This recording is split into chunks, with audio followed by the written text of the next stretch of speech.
It's time again for another episode of the Doc Review Show. This week we're taking a look at 1969 classic documentary, Salesman. Hey everyone, welcome back to another episode of the Doc Review Show. I'm your host, Alan Berry, and joining me as always is Indiana's #1 educator, Justin, aka Jack Butler Seymour. I don't get your reference again this week. Jack You don't Butler. get Jack Butler? No, what's the Jack Butler reference? Oh, I thought I told you. I think every week it's going to be another reference that Justin doesn't understand because he's a young pup. Oh, don't use that as an excuse. That should be our shtick, you know. That's going to be the thing. What? That every week you come up with a reference that I don't get.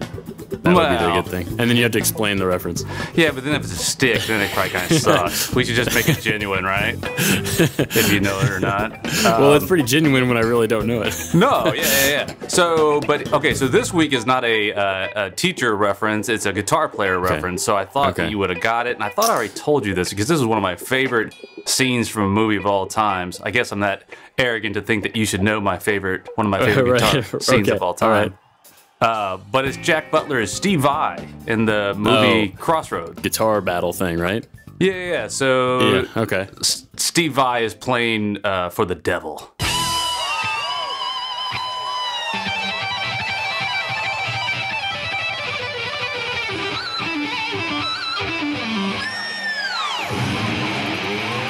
This particular documentary is considered a classic doc. This is the 1969 movie made by the Maisel brothers, David and Albert. It's called Salesman. David and Albert are lifelong documentarians. Probably their two biggest other films was Grey Gardens and the Rolling Stones' Gimme Shelter. So this documentary, the Maisel brothers kind of embedded themselves with Bible salesmen. They're going around in neighborhoods that are mostly poor, working class neighborhoods, and I believe mostly Catholic people. And they're basically just selling Bibles to them. This is one of my favorite documentaries. I'm just kind of curious, what did you think about it? As I started watching it, I've got my notes ready to go because usually as we watch these, we'll take some notes about what's going on. And this film is from 1969, and I'm young. I'm 20. I just turned 27 and everything. So maybe that's part of the problem. And the way I kind of looked at this documentary was kind of like the way I do as a history teacher to people. Some people, we look back at individuals in history, and we look at the things they did, like say President Jackson owning slaves or Jefferson owning slaves, and we say things like, "Man, he was a really terrible person for doing that," right? But then we also say, well, can we really judge a historical figure by modern standards? And that's kind of how I thought about this documentary. I was like, as I'm watching, I'm like, it's hard for me not to judge this film by modern standards in comparison. Maybe for its time, it was really great. I don't know. But to me, it was hard for me to follow along with it and really be engaged in it at all. And that's probably because I'm part of the millennial generation that has no attention span, and unless things are going J.J. Abrams and exploding all over the place, it's hard for me to keep my attention, I guess. First of all, I don't believe that of you. You're a smart man. You can't use the millennial excuse. I do what I can. Okay, whenever I can throw it in there. Whenever I can. So, did you find yourself getting bored with it? Is that what you mean by not follow, or? Yeah, I found myself getting bored with it, and secondly, I didn't find anything that seemed profound enough to even take notes on. Really, I thought it was the story of these guys trying to make these tough sales of Bibles to these relatively poor families. I kind of wondered, why were they going after those families instead of more wealthier neighborhoods? I kind of wondered that.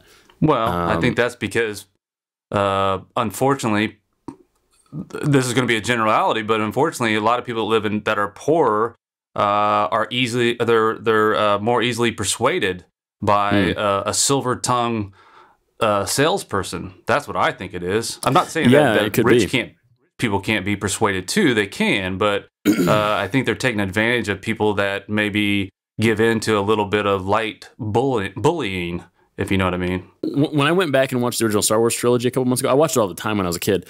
But when I went back and watched it, like, I don't know, a couple of years ago, I was like, man, the sense of, for example, time, like as time progressed, I was like, there's just like not a sense of like deep character development or time progression. It just kind of felt like there was this thing and then this thing and then this thing. And that's how I felt like this documentary was.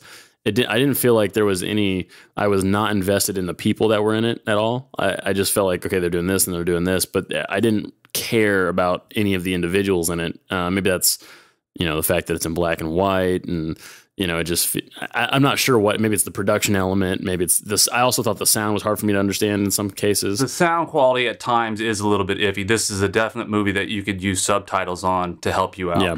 The part about being engaged with it, I guess you have to want to look at this as maybe a time capsule. You're a history teacher, so maybe if you watched it from the purview of thinking, hey, this is a moment in time. Yes, we can read about history, we can look at pictures from history, but then to watch actually something documented in history, to me, I find it interesting.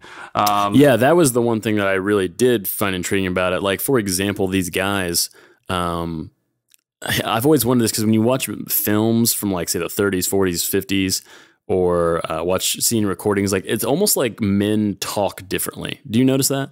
Oh yeah, absolutely.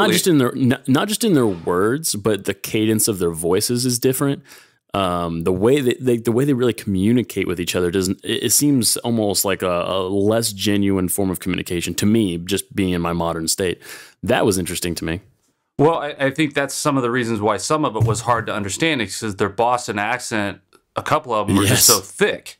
They had very thick Boston accents. So they're only probably a couple generations or one generations or no generations from coming over from Europe. So I think that's, their cadence is definitely different, and their vernacular is different too. They have some different word usage. But yeah, I've noticed that they talk differently.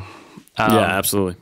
So one of the things, and I kind of lost when we went on that, but one of the things that you kind of talked about production. So cinema verite, and I'm not saying that you don't know what this is, but I'm just kind of explaining to people that I don't know what it is. Okay, so cinema verite is really just like how reality shows originally should have been and should be. None of it's fake, all of it's real. And the part of the reason why reality shows don't do that is because it takes a long time to get something good. You got to film a lot. And even then, you may not get what's considered good, which would be like dramatic things. So cinema verite, them sitting in the cars with these Bible salesmen for 2 months, I think they recorded around 100 hours or over hundreds of hours of footage that they had to go through and find interesting things. So cinema verite is basically no frills storytelling of somebody's life. It's the closest you can become to being that fly on the wall, if that makes sense. Yeah, and that was the other thing too, is like I thought it would have been helpful if there was some degree of like narration, or like, how documentaries will usually sit someone down for an interview to explain kind of what's happening in the storyline progression. Yeah, but that's not what they were going for in this film. Right. So I think what you're saying is that this movie will challenge viewers, and I think that's true. And maybe for whatever reason, at your age or at your stage in life or whatever it is, this just didn't appeal to you to look at these people's lives. And maybe when I saw it, I was at a different stage of my life, because I find it most interesting because of the time capsule reasons. And I'll give you a couple. And I'll give you a couple, for instance. One, like the ethnic jokes. The ethnic jokes and slurs came out all over the place, but it was mostly against Irish, Italians, and I can't remember what else. But I'm not laughing at making fun of people, but during those times, it didn't seem like it was that big a deal. Everybody was kind of taking a stab at each other, but it was never hurtful. It was never like, when somebody was calling someone else a Mickey. I don't think they made anything negative about it at all. Right. No, I didn't get that either.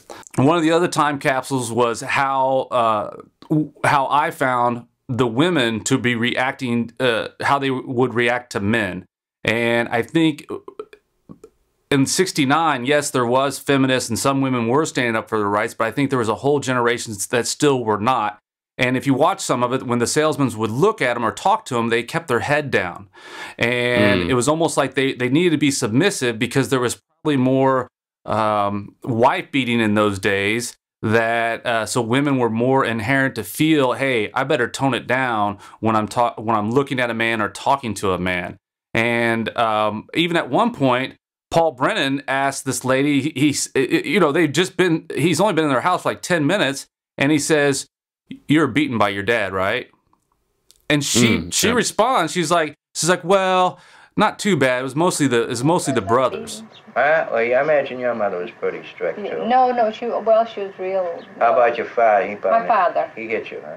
Well, not his girls. He might hit the boys, but the girls, he just shook them a little bit. Just shook them, but the boys he really beat up, yeah. Yeah, I thought it was also interesting, though, they used that same degree of kind of misogyny to try to sell Bibles. So there was the scene, I don't think it was Brennan, I think it was somebody else, but they're trying to sell to one guy, and he's like, "Well, I need to run it by my wife," and he's like, "Well, you're the man of the house," and really trying to play on his the sense that he's the man and that he should take control and charge to buy this Bible. It should be his decision, not the wife's decision.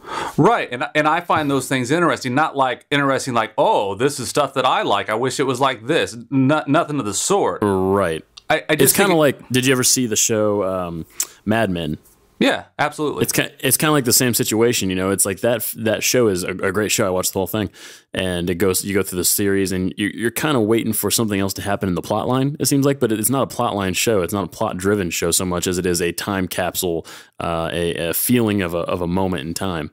Right, but for me, I like cinema verite because that's actually what happened at that time. Whereas Mad Men. There's definitely a lot of hype behind it. There's a lot of, they have to add other things. They have to stretch points a little bit to make it interesting. So that's where I go back to, this is more of a time capsule. But I get the connection. I'm not trying to shit on your point. But no, yeah, you're right. Yeah, totally. So let me do a couple more time capsules, and then and I want to kind of get back to what you're talking about as far as sales tactics. Okay, so he has a flat tire. Did you notice what they did with the tire? No, I did not. They just rolled it into the ditch. So they just left it? Just left it. Yeah. And it's just like, oh, wow. That was, you remember, during the 70s, they had huge campaigns to stop littering because I believe up until then, people would just throw crap out, and even a tire, and just, hey, I'm done with the tire. I'm just going to roll it into the ditch.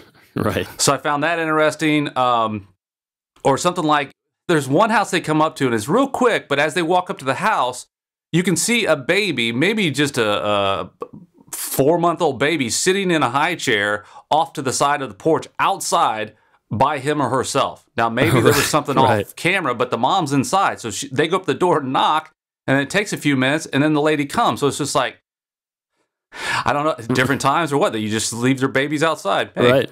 Yeah, or the other time capsule, and it kind of connects to remembering as a kid, for me at least, was the smoking. It was just incredible how much people were smoking, and it was nothing. Yes, they were just chain smoking the whole time, yeah. Yeah, and it was, but also in tight quarters, like everybody's house, they'd walk in, they'd smoke. I mean, could you imagine going over to somebody's house today and just walking in, I'm lighting up a Pall Mall? Yeah. Yeah, without asking even. Right. It's just, I'm just going to pull it out and start lighting it up right here. Yeah, exactly. So those types of time capsule things, I just find them, I like them in movies and TV shows like Mad Men, like you were saying, but I just think it's more authentic when you see it in a real snapshot of life that is fairly true. Yes, I agree. And the other thing that I don't know if you're aware of, but this movie has actually had an impact on a lot of different other movies and TV shows, and a couple of them are The Simpsons. There's a character, Old Gil, and did you see that clip that I sent you? Yeah, and I was a big fan of The Simpsons growing up, so I remember Gil. Yeah, but I didn't know he was influenced by that movie. Oh, thank God! Now let's talk rust-proofing. These Colecos will rust up on you like that. Shut up, Gil. Close the deal. Close the deal. Actually, and this is what I actually do in my history class too. Is I ask my students, why do we study history? And they always give me the answer something like, oh, so we can not make the same mistakes of the past, or so whatever the case is. So history doesn't repeat itself. And I'm like, well, that's bull, because history always repeats itself, and people always make the same mistakes. The reason we study history is so we can understand our references and our favorite TV shows and books and movies. Wait a minute. Is that really what you tell them? That's absolutely what I tell them, yeah. Wow. 100%. Because we always make the same mistakes every time. And understanding history really does is it enriches your life because you can actually grasp the arts in a different way. You can grasp everything in your life in a different way. Like, try to watch Family Guy without understanding history or pop cultural references. Like, good luck. Yeah. I mean, it's just hard to really get a full experience of that show or most shows or movies without understanding what they're referencing. I'm with you but understanding history helps you reference shows, especially something like The Simpsons, where they're dropping them left and right. But don't you think that, I mean, you can learn from other people's mistakes? Sure, as a species, we'll repeat the same mistakes, but as individuals, we can correct those. Oh, yeah, of course. But I say this because this is what intrigues them. They're kids, they're 17. As adults, for us, it's like, yes, we would love to understand history. We'd love our politicians to understand history and how we, screwed up, for example, going into the Middle East so that we don't make that same mistake going into Syria, et cetera, things like that. But for most people in the world, these kids are not going to be the president of the United States or going to be senators, probably. That's a horrible thing to say, Justin. I'm kidding. You think that's horrible? No, not at all. You're right. The chances of one of them being the president is slim to none. So, right. I mean, so what I want, the worst case scenario, what I can do for them is I can enrich their lives. So when they watch a TV show and they understand a reference to something historical, they'll be like, "Oh, I get that," and that makes my life just a little bit more joyous.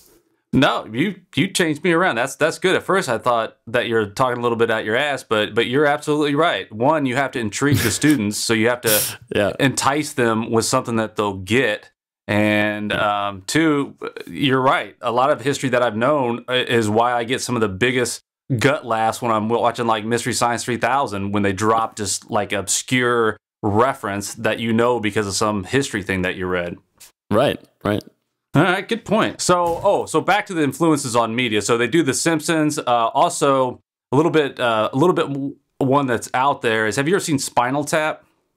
I've never watched Spinal Tap, but I've passed it probably like 30 times in the movie rental place, and I've always wanted to get it. So you still go to a movie rental place? I haven't gone in about a year. A year? Really? Yeah, probably about a year I haven't gone to the movie rental place, but I used to go all the time, like last year and before, yeah. No, I'm saying it's like I would expect like 5. It's been 5 years since you've been to. No. They have movie rental places where you live? And actually, I've been this year too. Twice, actually, now that I think about it. So there's a video store in your neighborhood? Yeah, in my town. Oh, wow. Family Video.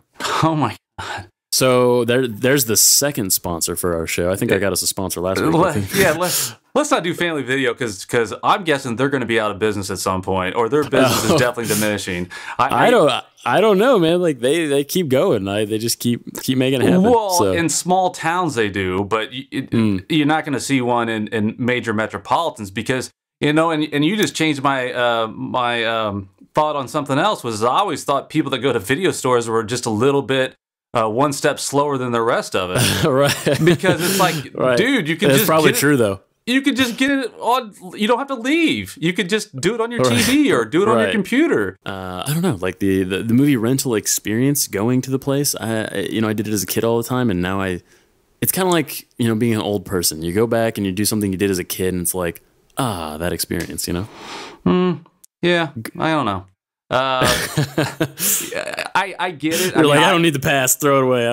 Well, I enjoyed going to the video store too, growing up and partly as an adult. But the thing I don't miss is, we're out of that. Nope, we won't get that back till next week. Oh no, we don't carry that.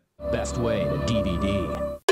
I like this place. Probably one of the biggest influences on a major movie was Glengarry Glen Ross. That movie, you can take all kinds of bits and pieces from that movie and directly correlate it to the movie Salesman, or how they acted, or not acted, but how they were in Salesman.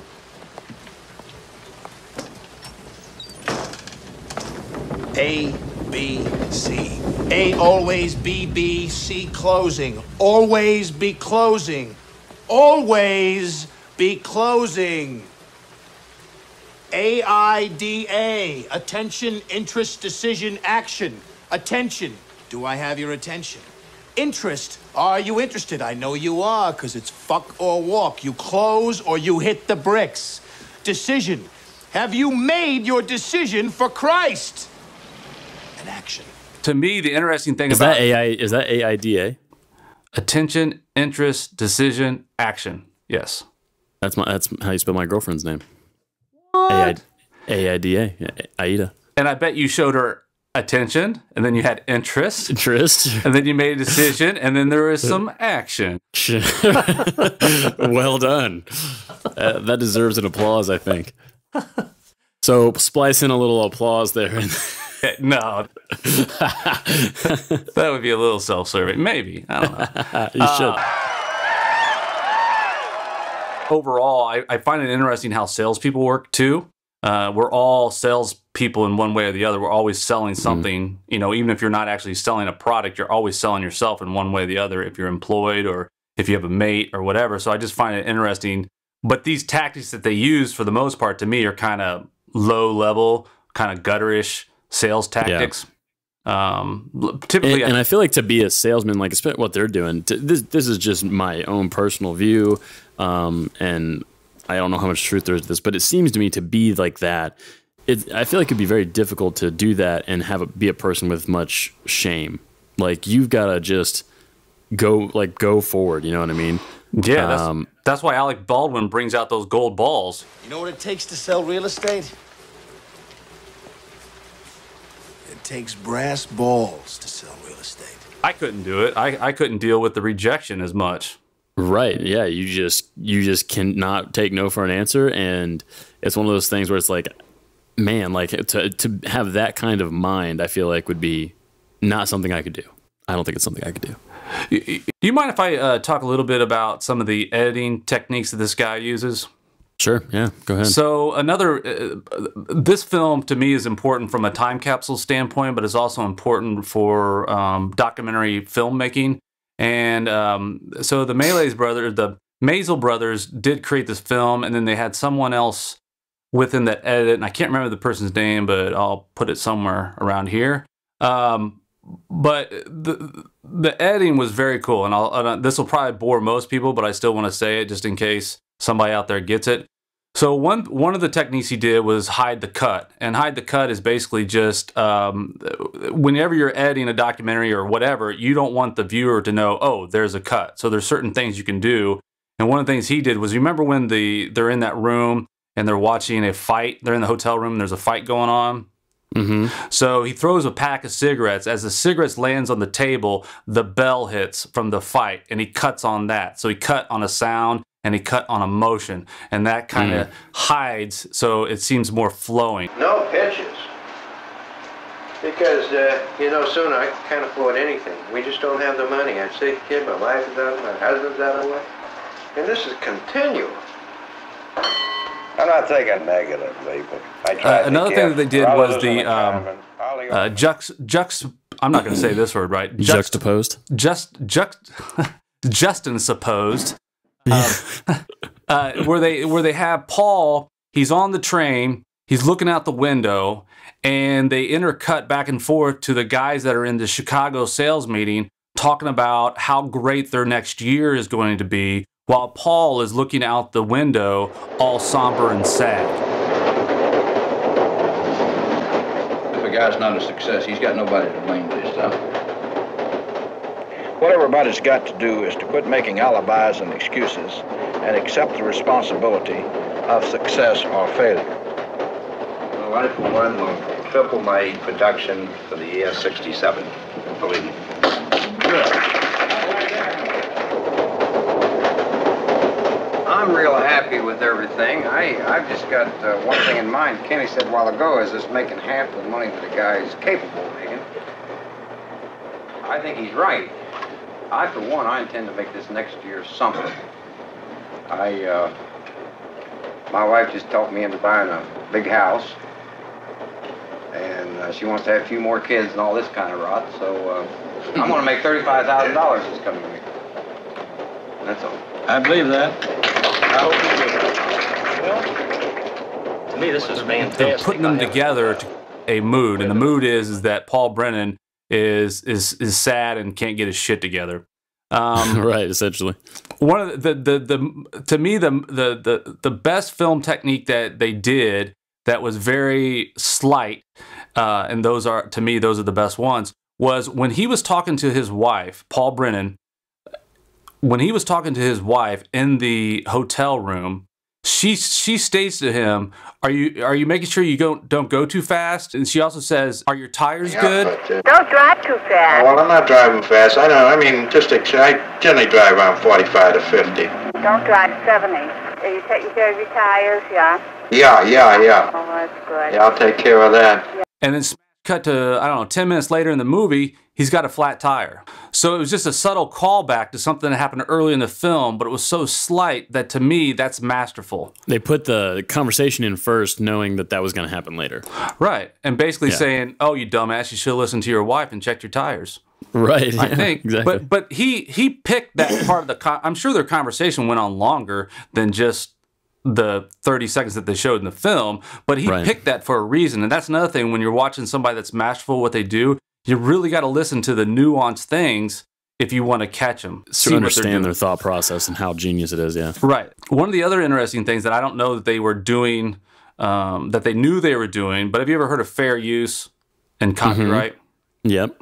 So they're in a couple's house in the living room, and the gentleman gets up and he's got his shirt off, and he's like a twig. I mean, he's really skinny, and but he's got a wife beater shirt on. He goes over to the stereo and he turns on, I think it's an orchestral version of the Beatles' Yesterday. And it kind of sounds like the Devil's version of Yesterday. It's kind of wacky. But so when they're inside that room, the documentarians can use that music without having to worry about the Beatles saying anything, because it's incidental. So that music is being played, and they're in that same room. They don't have to do anything with it. I don't even think they have to pay any money. They may just have to give a credit. You following me so far? Yeah, that's interesting. I didn't know that either. So that's fair use. Will they send you the budget book? telling you when it's due? Yeah. But then when they go outside, they're still playing that music, and it's no longer just coming from the stereo. They're dubbing it back in. That isn't fair use. And I don't know that they ever had to pay. I just found that interesting that they go from, it's film nerdy stuff, but they go from one scene where it's fair use and it's fine, and they go outside. It's the same music, but now they're outside and they're dubbing it in later. Right, which is good from a film standpoint. You know, it's a smart move on their part, but it makes you wonder, did they pay for that, you know? Well, I don't think that was actually a smart move on their part. I don't think they knew. I don't even think fair use was enacted back then. So I think that... No, I mean, just from a film standpoint, you know, this song was playing in the room. Why don't we also dub that in when they go back outside and keep it like a continuous sound thing? There? That's cool. Yeah. No, good point. You're right. That is. But if they really wanted to be slick, they should have like toned the music down a little bit so it sounded like it was coming through the door. Oh, yeah. As opposed to just blaring it. Sure. So one thing I didn't get, so they're selling these Bibles. And these Bibles are, they're huge. They're very thick, and they got, you know, beautiful, according to them, beautiful photos. And I'm assuming they're colored, since it's black and white, really can't tell. But I'm assuming beautiful colored photos. And the way they get people's names is when they go to church, there would be a display there of, hey, do you want this new fancy Bible? And they would sign up. And then after they sign up, all those sign-up cards goes to this Bible company, and then they take those cards, and then they go out and find these people, and then they knock on the door, and they say, hey, I'm from the church. And I just found that interesting, that one, they're salespeople, but they know the foot in the door, pun intended, that by saying I'm from the church already gives you some type of credential with that person, or some type of credibility. Some kind of trust, yeah, right, exactly. But the question I have is, so if people are signing up at the church, why aren't you just at the church selling the Bible? Why not just be there after Mass? You got everybody hopped up on God. They're all juiced up and Jesused up, and they're like, hey, I love this thing. Why not just sell it to them then, as opposed to having them sign up and then going back to them months later and saying, remember 6 months ago when you signed up for this? Well, here I am. Right, yeah. No, I don't understand that either. That doesn't really make sense to me. But the Catholic Church was in cahoots with them. I mean, there was... They were there was a couple priests at their sales meetings, and I guess it's not bad. It's just kind of weird to think of that a religion would be into the profiteering of their book. Right. Yeah. I don't find it so weird, but maybe that's just because we're so familiar with it now. So we're so used to the hijacking of religion through capitalism. Yeah, no, but I'm saying I don't. Yeah, I agree with you, but I don't think they would do that today. I don't think that I don't think you could go into a Catholic church and be like, hey, Padre, you mind if I set up this box of, we're going to sell some Bibles? Do you mind if we set this box up here? I don't know. You don't think so? No. Well, maybe. I don't know. I'm not a Catholic. I don't know. Well, I'm not a practicing Catholic, but I grew up Catholic. I just think that they would just be like, fuck you, we're just going to sell our own Bible. And they would just sell their... You're clearly not a practicing Catholic. Right, but... No, dude, this is how Catholics talk too, though. Even the ones that say they're practicing, trust me. Right, exactly. Yeah. There's a lot of Catholics, that's all day long, that's how they talk. So they would just private brand that, and just, how like Walmart has their own brands, Holy Spirit's got their own brand of Bibles. Right. I agree with you. All right, so it looks like to me, I'm a big fan of this movie. This is probably one of my top documentaries of all time, but I'm also a fan of cinema verite. A lot of people consider this type of movie boring because you really have to get interested in the people and maybe what skill set they're showing. And for me, this was the people in 1960s showing off their salesman techniques. I found it very interesting. I give this a 9 out of 10 on the IMDb scale. Justin, I don't think you're going to be as high as me on that, but what do you think? What were you thinking? I agreed with a lot of your points on it being like a time capsule. And so if I'm going to look at it from that perspective, right, like I said, as a history teacher, I'll look back on a person and not try to judge them from the modern standard. I would probably give it a 7. But based on my own personal enjoyment watching the film, not looking at it that way, but just based on what I've experienced in other documentaries and films that I've watched, I would probably give it a 6. What? You would give it the same as Gray State? I would. Actually, I thought Gray State was a little more interesting. Oh, Jesus, baby Jesus. Justin needs a Bible. I need a Bible. I need to come We need to get you a Bible, my man. Right. That is just blasphemous. Hey, we've been pretty close on all the docs so far in our views on them, but this one I think is where we split. Yeah, and of course the way I look at it is that I care for my fellow man. So I want to take an interest in my fellow man. And see, I don't at all whatsoever. Well, the truth is I don't either, but I'm just trying to butter me up somehow and try to figure out how I can spin it to where I seem, at least in my mind, I'm a better person. I think that if I'm trying to, but I would say a 6 for me personally. Do you like older documentaries? Let's see. I don't think I've really experienced watching a lot of older documentaries, to be honest with you. What would you say is the oldest doc besides this one that you've seen? I mean, I don't think I've seen anything before probably the 2000s, like 2000 maybe.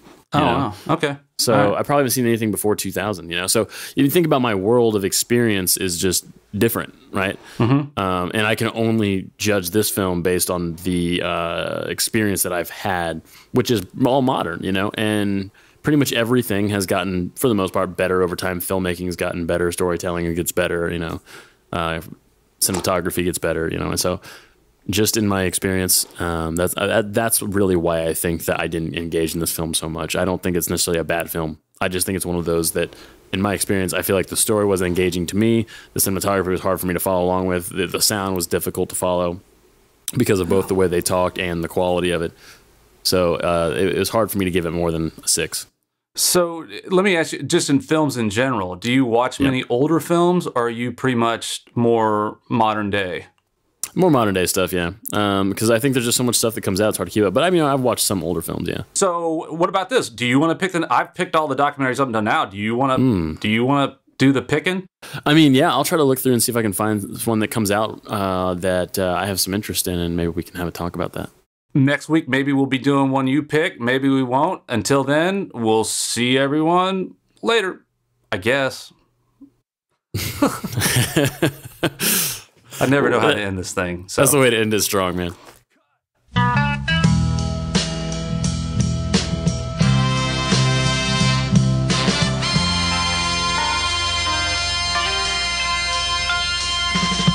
Morning, Mrs. Johnson.